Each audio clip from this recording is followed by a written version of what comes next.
Pemirsa QTV, terima kasih Anda masih bersama kami. Kita akan lanjutkan perbincangan kita. Pentingnya mengembangkan industri jasa pasca panen. Kita akan lanjutkan bagian itu.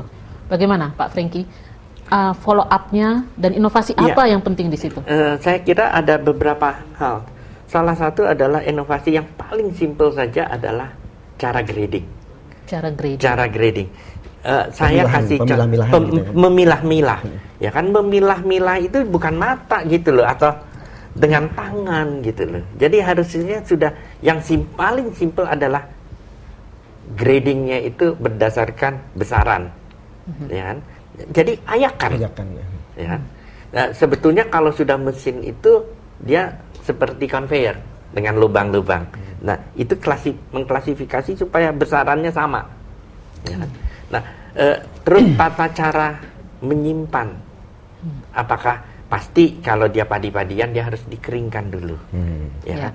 Beberapa sayur mayur kalau ada bisa mau menjual fresh dia harus cooling. Ya kan? Terus kalau dia mau sudah tidak laku, kembali lagi dia mau ini keringkan, ya kan? Dan itu bermacam-macam proses. Inovasi proses ya Pak ya? Itu adalah inovasi proses yang dari paling simple sampai ke teknologi mesin yang sebetulnya bisa berjalan. Nah, saat ini diabaikan gitu loh, ya kan? Dan diabaikan dan seolah-olah kalau dia harus mesin, ya kan, dia memiliki nilai tambah. Sebetulnya dia tidak proses mesin itu bukan merubah bentuk, ya kan, tapi dia sebetulnya bagaimana memberikan jasa kepada pasar. Dan ini dipajakin. Ya. Nah, ini harusnya sudah lebih baik oleh pemerintah. Ya, baik. Terima kasih Pak Franky. Indonesia menghadapi tantangan besar, saya bilang begitu, tantangan besar dalam menghadapi pengembangan inovasi jasa pasca panen atau pengembangan inovasi di industri jasa pasca panen. Kita akan lihat bagian itu lebih lanjut nanti. Pak Edi, bagaimana Bapak melakukan inovasi apa yang sudah dilakukan di perusahaan yang Bapak pimpin? Kebetulan kami ada beberapa core business Bu ya. Mungkin saya akan cerita satu aja di bidang perhotelan. Ya. Jadi untuk melakukan suatu proses inovasi, kami mencoba berdiri di sisi konsumen. Jadi kami bicara mengenai apa yang disebut customer experience. Pengalaman konsumen. Pengalaman konsumen. Konsumen itu apa sih yang dibutuhkan dari suatu hotel? Gitu. Kebetulan hotel kami hotel conference ya, conference and hotel gitu ya. Jadi kita lihat bahwa orang sekarang ini udah yang umurnya kira-kira eksekutif itu kan 30 sampai 50 itu rata-rata sudah melek teknologi Bu. Ya. Bahkan katakanlah ketinggalan istri nggak apa-apa Bu, asal jangan ketinggalan handphone. Karena handphone bisa telepon istrinya itu, itu kurang lebih begitu ya. Nah, artinya mereka ingin berhubungan terus connected gitu ya. Karena itulah kita lihat di sini ada suatu peluang di mana kita mencoba meningkatkan value dari hotel, ya, supaya lebih konsumen itu merasa lebih ada nilainya untuk tinggal di tempat kami. Kami pasang apa yang disebut IPTV. Internet, apa kepanjangannya Pak itu? Internet Protocol TV. Jadi setiap kamar hotel kita lengkapi dengan LCD TV yang ada set-up box-nya di mana bisa langsung nonton TV biasa bisa, ya.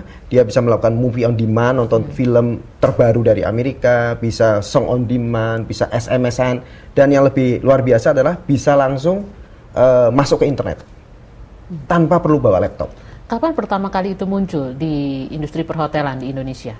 Kami yang pertama melakukan itu. Dan ini sekarang ini yang menyebabkan hotel kami itu agak menggetarkan. Kebetulan hotel kami di Bandung ya, itu menggetarkan hotel lain karena pangsa pasar mereka tentu saja akan terserap ya, termasuk hotel-hotel yang bintangnya lebih tinggi, bahkan mereka sampai melihat apa yang terjadi di dalam hotel kita gitu. Nah, hal itu yang kami merasa cukup berhasil di dalam apa yang dimanfaatkan oleh konsumen kita itu cukup besar sekali ya, dengan biaya yang relatif kami tidak terlalu besar gitu untuk menambahkan. Jadi added value yang dirasakan oleh konsumen luar biasa. Solusi apa yang mau ditawarkan dengan adanya IPTV itu?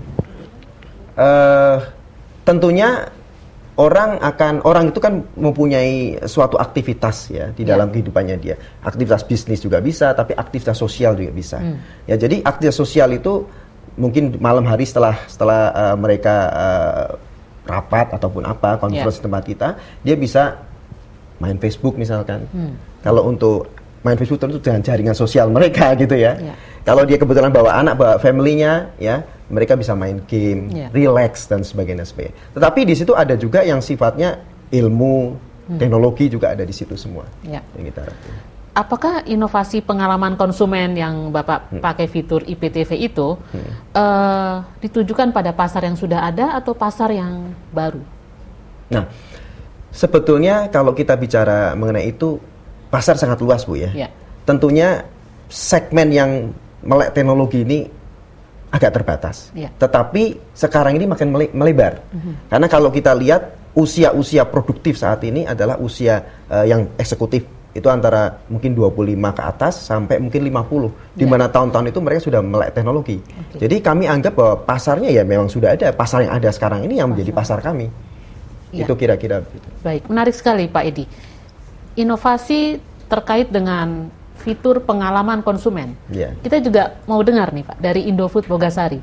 Fitur pengalaman konsumen, apakah itu menjadi sesuatu yang penting pada saat Indofood Bogasari berinovasi?